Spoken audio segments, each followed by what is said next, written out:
Halo Nas, halo Moy. Boleh dengar gak suaraku? Siap pakai mic lagi nih. Harap-harap kamu dengar lah. Boleh dengar gak?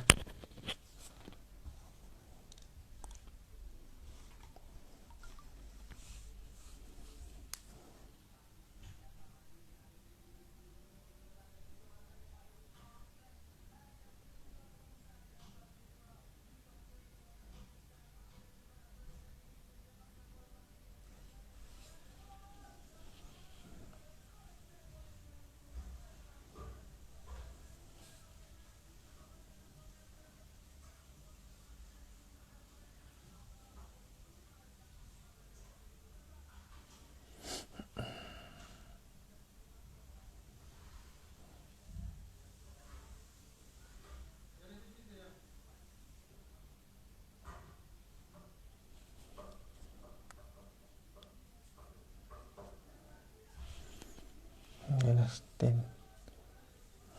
Hai Jik,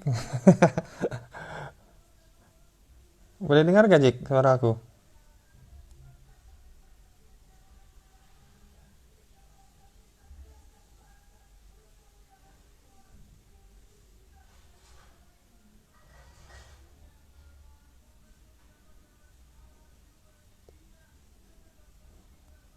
Boleh dengar? Oh, oke oke. Oke, oke lah, since sekarang kita ada 2000 viewer.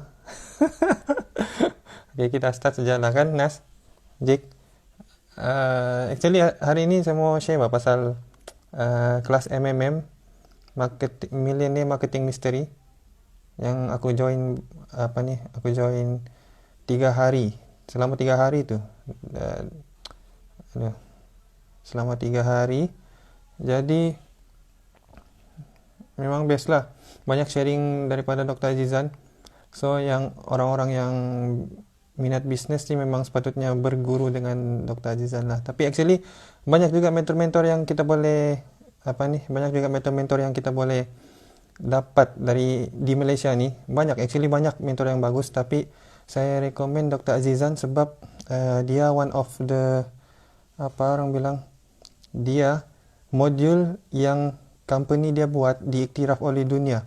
Dia adalah top 5, top 3, sorry, top 3 in the world, modul terbaik top 3 in the world. So memang recommended lah untuk siapa-siapa yang berminat untuk bisnes lah.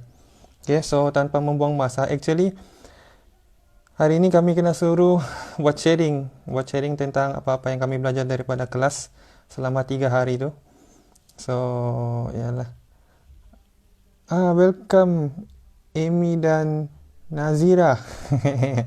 Welcome guys. Okay, so hopefully apa-apa yang aku share hari ini dapat, kamu boleh dapat something lah daripada apa yang akan aku share hari ini. Bukan millennial Jik,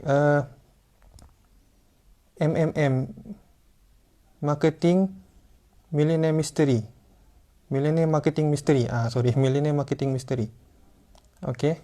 So aku start lah kan.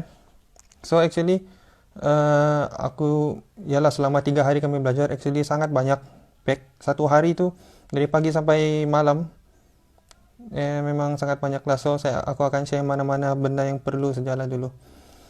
InsyaAllah aku akan konsisten live lepas ni, akan buat sharing apa-apa yang saya boleh share, aku share lah. Okay. Okay, so first of all, okay, what is marketing millionaire mystery ni? Actually dia ajar tentang marketing, macam mana kita mau marketkan produk kita, dan dia market with zero cost. Kan macam kalau kita tahu orang-orang yang berbisnes ni biasanya diorang akan pakai FB Ads, Insta Ads semua kan. Tapi Azizan ni dia lebih kepada zero cost marketing, sebab dia cakap, Dr. Azizan cakap, dia dari dulu dia start business with zero cost. Maksudnya tiada modal pun, dia just start with zero cost. So what is the way that we should implement untuk dapatkan zero cost marketing ni? Maksudnya kita tidak keluar duit pun untuk marketkan produk kita adalah, first is dia cakap story tu story dia explain dalam masa 1 hari. Ada 3 hari apa ni, pengajaran kan untuk marketing Millennium Mystery ni. Tapi dia ajar story sejak dalam masa 1 hari. Dia mau betul-betul dia mau tekankan kenapa kita perlu pakai method story ni untuk marketkan produk kita. Okay, so what is story actually? Maksudnya dalam Melayu pun namanya cerita kan? Namanya cerita. Maksudnya bila kita cerita something kepada someone, orang ni, manusia ni secara lumrahnya dia orang suka dengar cerita. Kan? Kalau saya sendiri pun saya suka dengar cerita. Saya suka tengok movie, apa-apa cerita yang boleh menyampaikan sesuatu lah. Jadi Dr. Azizan cuba dia explain kenapa kita perlu pakai method cerita. Maksudnya kita cerita dengan orang tentang produk kita. Tapi ada caranya, bukan tidak semestinya kita cerita pasal produk saja. Kita cuba buat sharing macam aku tengah buat sekarang ni. Aku tengah buat sekarang ni sharing kan. So kita cuba cerita hari-hari, kita cuba sampaikan cerita, tidak semestinya tentang produk, tentang apa-apa saja. Okey. Dan kita cuba kaitkan dengan company-company besar seperti Coca-Cola, Facebook, Mark Zuckerberg tu kan. Siapa lagi ya? Tentang panas lah tangan aku ni memegang. Okay, tentang apa lagi? Siapa lagi? Amazon, company-company besar. Siapa lagi? Coba kamu tekan. Coca-Cola. Semua tu diorang pakai stories dia, kaedah method story. Diorang cerita. KFC kita tahu macam mana diorang boleh terkenal, macam mana diorang boleh jadi leader, maksudnya leading diorang punya brand sendiri. Padahal banyak saja kedai yang jual ayam, banyak saja company yang produce produk ayam yang berperisa and so on kan. Tapi KFC juga tetap leading, dia punya tetap leading menjadi brand leader begitu. Kenapa? Sebab dia terkenal dengan dia punya story, dia punya cerita kan.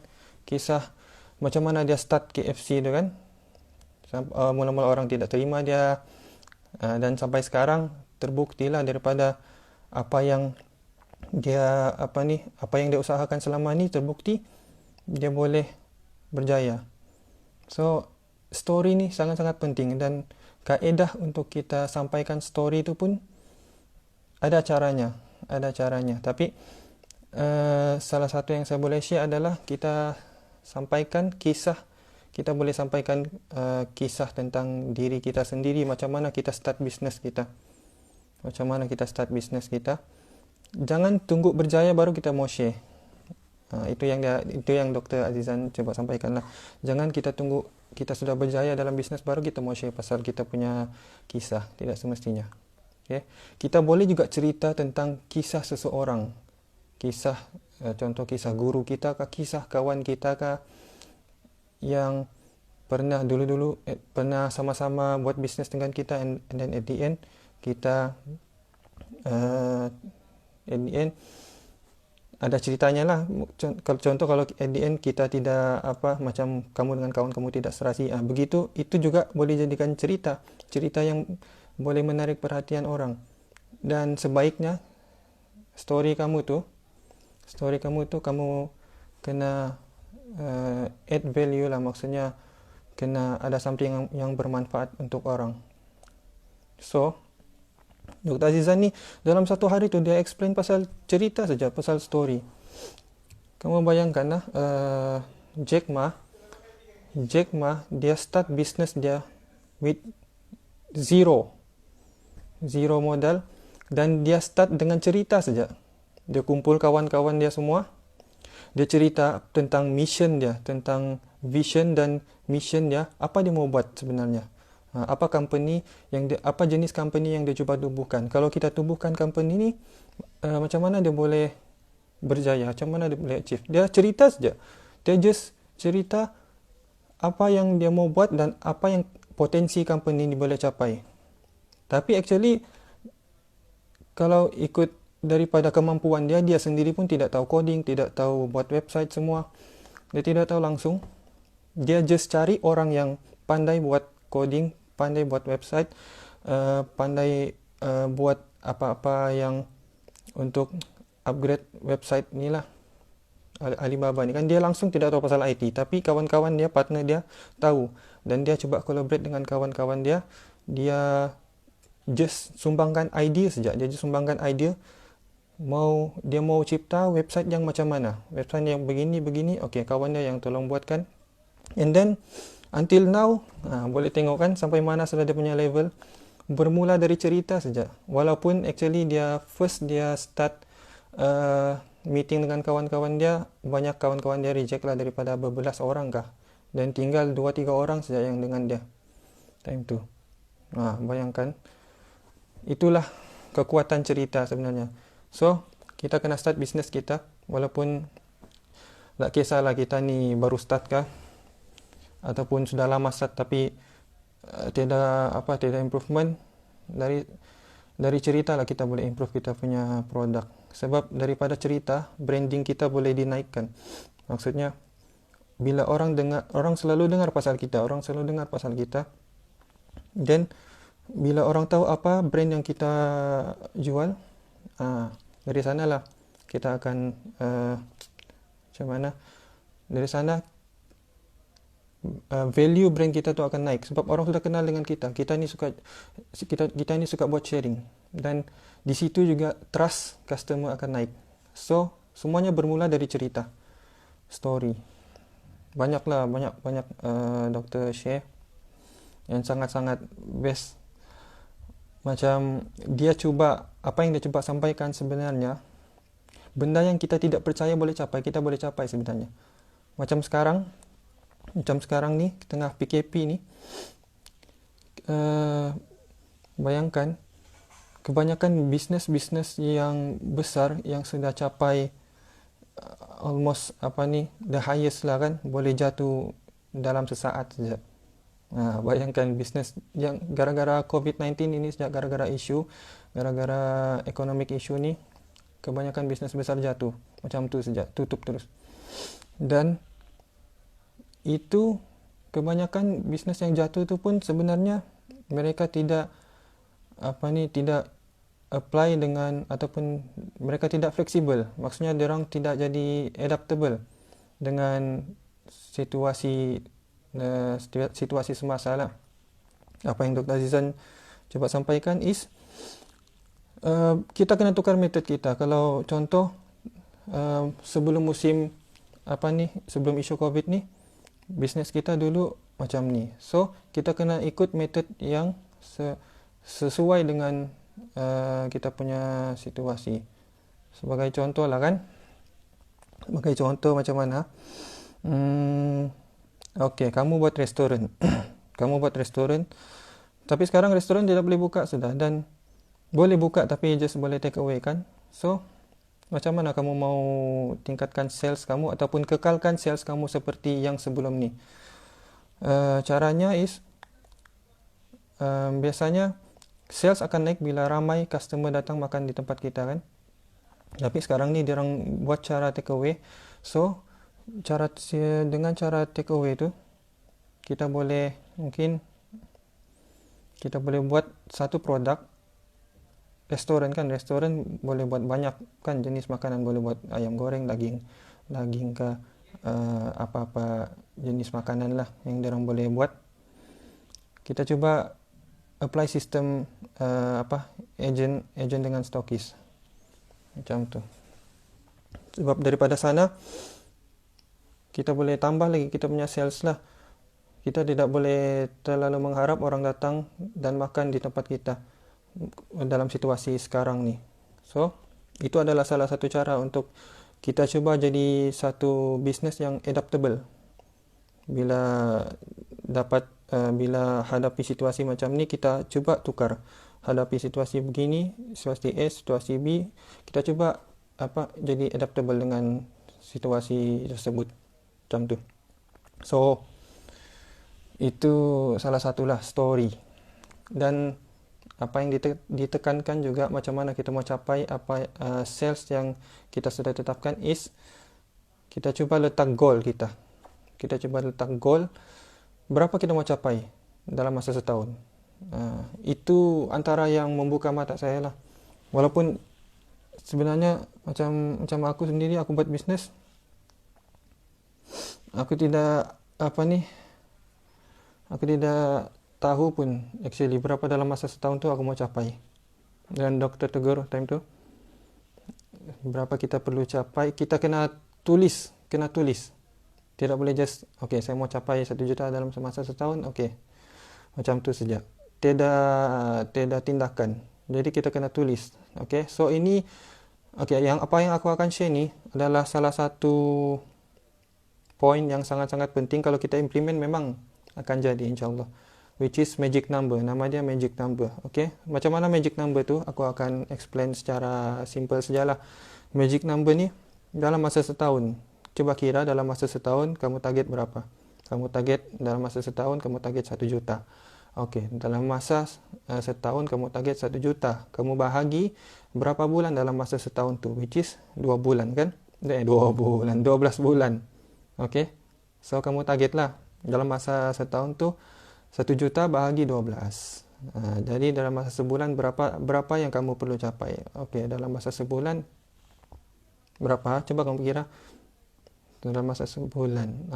Begitulah, 1 juta bahagi 12. Lepas tu kamu bahagi lagi 1 minggu, which is 7 hari kan. So dalam masa 1 hari itu berapa value yang perlu kamu capai. Macam tu kan, boleh faham juga kan.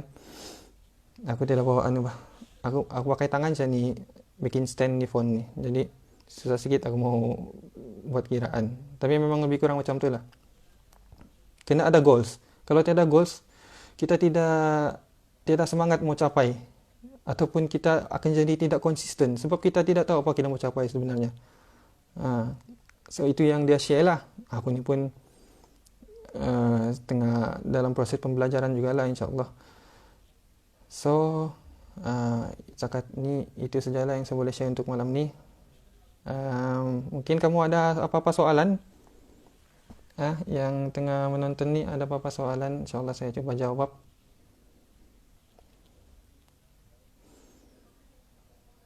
Dan yang paling penting konsistensi lah. Konsisten dalam apa yang kita cuba, apa yang kita buat. Konsisten post tentang produk kita, tapi dalam cara soft sell, jangan hard sell. Sebab orang sekarang ni dia orang tidak suka hard sell sudah. Dia orang tidak suka hard sell. Kita kena buat cara soft sell sekarang. Itu yang disampaikan oleh Dr. Azizan lah. Aku tidak tahu lah kalau mentor-mentor yang lain, kalau sifu-sifu yang lain. Tapi menurut DAO, dia cakap begitu. Dr. Azizan Osman, DAO. So mungkin setakat itu sajalah saya mau sampaikan malam ni. Thank you so much guys. Kita ada soalan kah?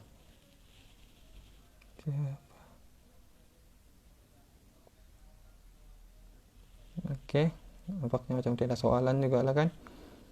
Saya cuba share lagi insyaAllah. Kalau ada something lagi saya mau share, saya akan share. Memang ini salah satu poin yang saya share dengan kamu selama 3 hari itu banyak, sangat banyak. Story itu dia ada cabang dia lagi, banyak cabangnya lagi. Kalau saya coba explain semua memang ambil masa 3 hari juga lah sebenarnya. Kan? So itu saja. Thank you so much for joining this live guys. Thank you so much. Dengar juga bahkan semua yang aku explain, takut pula aku shock sendiri nih. Kejap. Contoh soft sell nih. Contoh soft sell. Oke. Begini. Kalau hard sell, kita promote produk kita. Oke, saya jual tempe crunchy, spicy ori, satu yang besar 18 ringgit, yang pedas, yang kecil 6,5 begitu contoh. Saya terus terang yang saya tengah menjual. Tapi kalau soft sell ni, macam sekarang saya share dengan kamu cerita. Oke, saya buat sharing dulu saya buat bisnes begini. So sekarang ni saya alhamdulillah saya sudah pun dapat capai impian saya, yaitu untuk untuk jual produk yaitu makanan kegemaran saya sendiri, yaitu tempe crunchy. Tapi saya tidak jual, saya just cerita saja, yaitu tempe crunchy. Oh, dari sana orang tahu, oh, rupanya dia menjual tempe. Tapi saya tidak cerita, saya tidak jual. Saya tidak jual pun dengan dia orang. Saya tidak suruh dia orang beli pun. Saya just cerita saja yang saya buat, yang saya usahakan produk tempe crunchy begitu. Contoh. Itu adalah soft sell lah. Hey mami.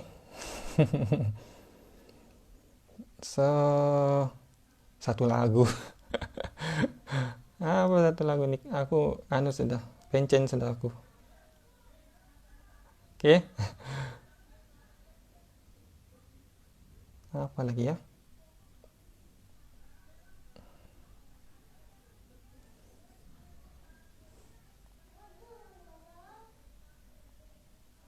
Iya, betul. Satu petua, nak boleh malu dan kena pandai bergaul buat ramai kawan. Betul. Kena pandai bergaul. Dalam bisnes ni, networking paling penting lah, kena ramai kawan.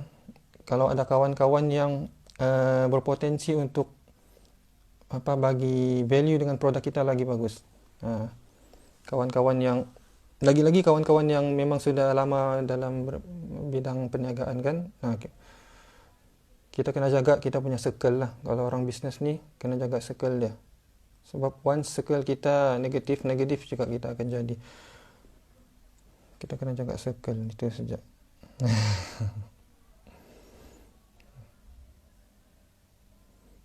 Lagu tak boleh cover lagu. Tak, aku pandai cover lagu ni.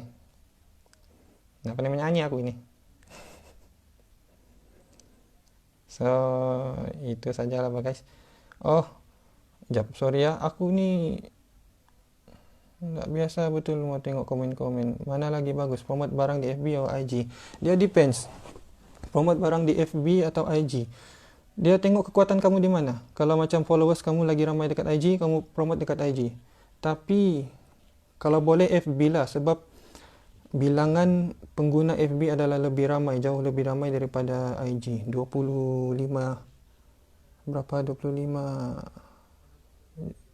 pengguna IG, ada 11.6 juta pengguna IG, dan FB ada 25 something kah, dah ingat. Tapi memang lebih daripada IG. So actually kalau kamu memang sudah aktif dengan FB, teruskan FB. Tapi ada orang followers dia jauh lagi ramai daripada IG, dan dia punya followers engagement pun lagi kuat dekat IG. Teruskan dekat IG. Macam tu saja.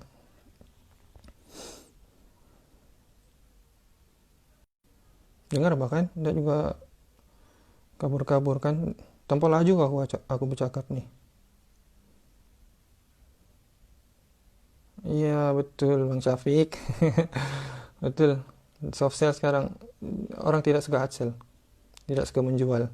Dan mungkin ada orang tanya, kenapa? Jadi macam mana kita mau jual barang kalau kita tidak hard sell kan? Tidak menjual. Maksudnya kita terangkan dengan orang value produk kita. Kenapa dia orang perlu beli produk kita? Jadi bila kita cerita dengan orang tentang, contohlah saya jual ubat rambut. Okey, saya cerita, oh hari itu saya pakai orang lain, ni orang lain yang pakai saya punya produk kah? Dia cerita dengan orang.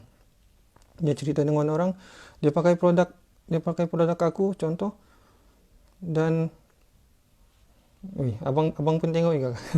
Dia pakai produk aku contoh. Lepas tu orang tu pun berkesan, dia pakai produk aku dan berkesan dengan dia. Jadi daripada dia cerita dengan orang, maksudnya itu dia secara semula jadinya secara naturally dia pakai kaedah story method sudah. Tapi ini melalui orang. Maksudnya bila orang tu sudah sampaikan value produk kita kepada orang lain, automatically orang lain akan beli.